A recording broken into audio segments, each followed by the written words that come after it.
What? Say it again. Oh. Take two. Take two.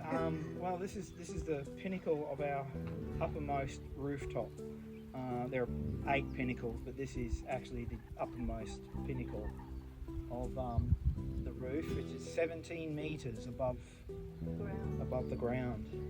Very, very tall, and it's a major milestone for us. I'm officially topping out the castle after over 14 years since the first brick was laid.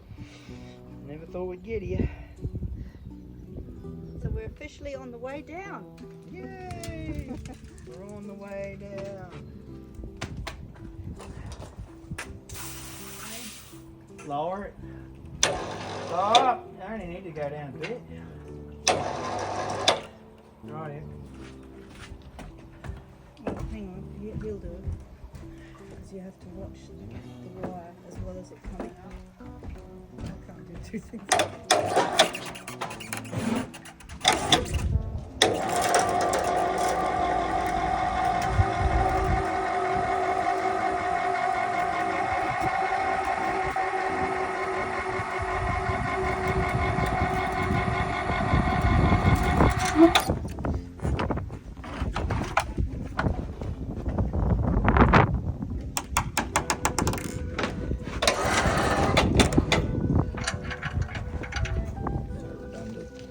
I mean, you could just put render on this and leave it, but the wire's going to hold it that extra bit better.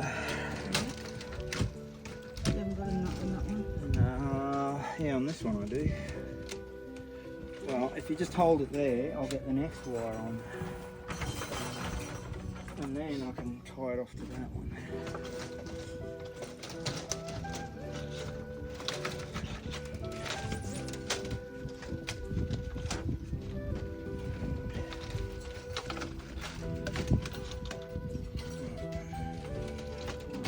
Wasn't very good. I wanted that pretty much down as hard as I could on that. Now I have to undo it again. Oh, that nut's a bit moving. No. It's going to come off. Yeah, okay. Here's the drill. Back over point, Hannah. Oh, Hannah, that's all. Okay, move your left hand.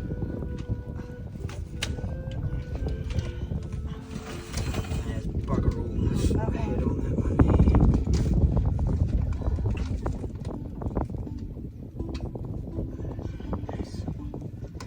Well, as long as it stays there like that, it's fine. Good. But this is going to be Yeah, well, you got trouble.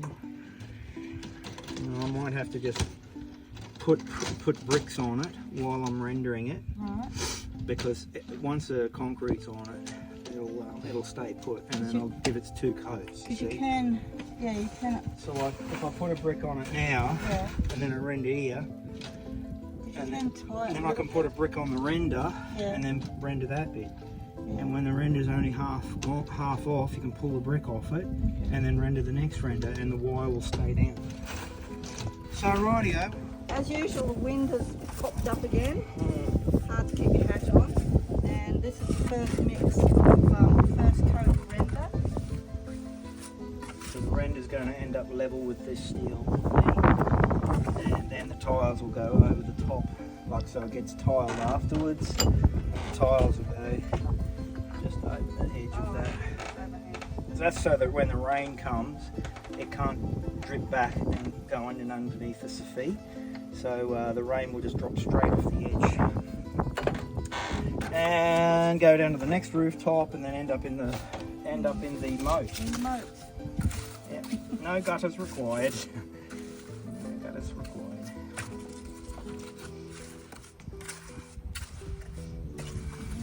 Good.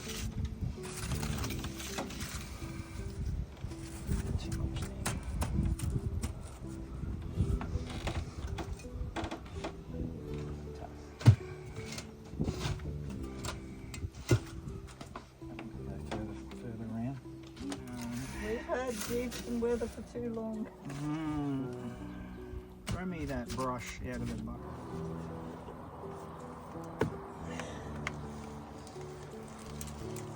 Christina tell you what we saw this morning?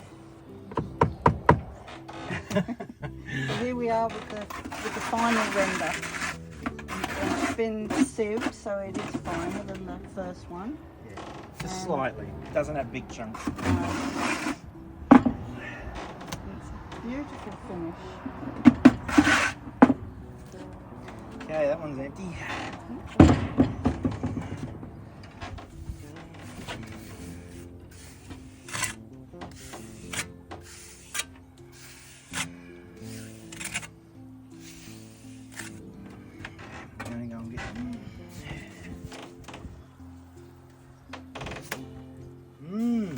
Strong roof.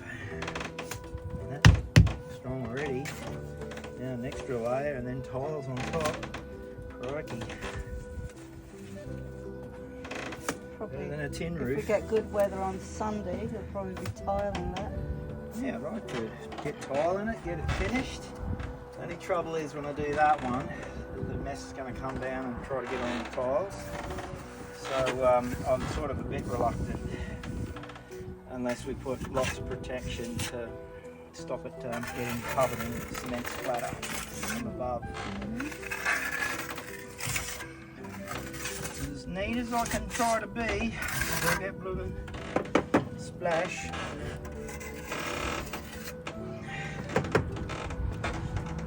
Waste not, want not.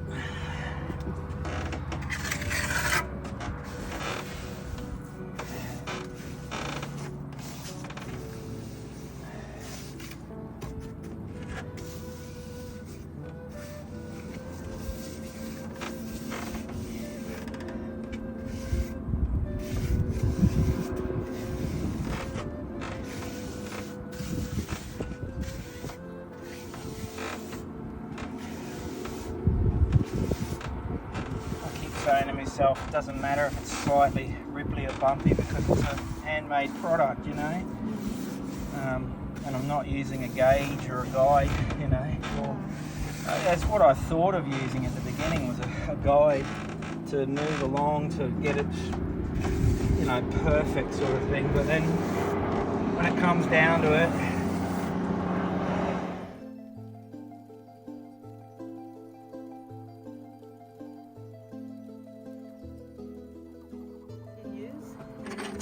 started off with 20 mil wide, now you're up to 30 mil. About 1.5, so 15 mil. 15, and now you're up to 30 mil. 30, is that yeah. right? And Yep. next one is, what's that, 40? Yeah, 40. And I don't really know when to swap from one to the other.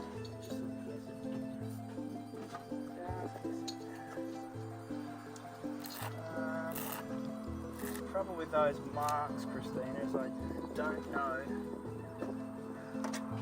what the actual measurement is, you know, like, so it's about that and 10 mil. Well, now you're down to it, you can just see if it's parallel at least, and then make another mark if you need to. Yeah, it'd be good to have a gauge stick from the bottom up, you know. Has to be a curved one though. Yeah, or a straight stick with a screw in it, and That you just hook pop over. hook it underneath and push Oh it yeah, up, yep. so that Next time. next time. Sun's More very, threes, very hot. more threes, I've got these. What are these? fours. No, you've got those over there. I've run out.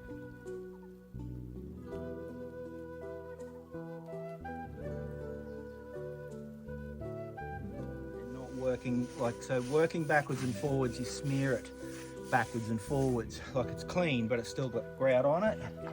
So what you do is you pretty much just wipe it one way, and you get about 99% of it, you know, and that's sort of ready like that.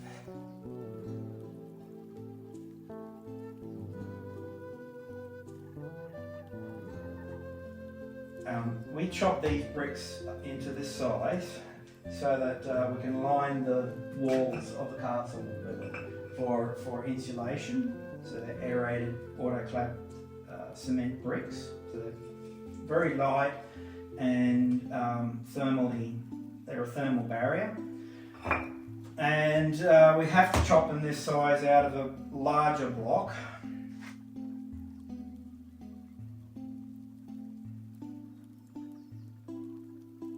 Well, this is where Francis does all the hebel cutting. This size is for all the walls, and all these are for him creating all the fancy ceilings, Sculptured ceilings. sculptured ceilings, So, which we could show an example in the bathroom.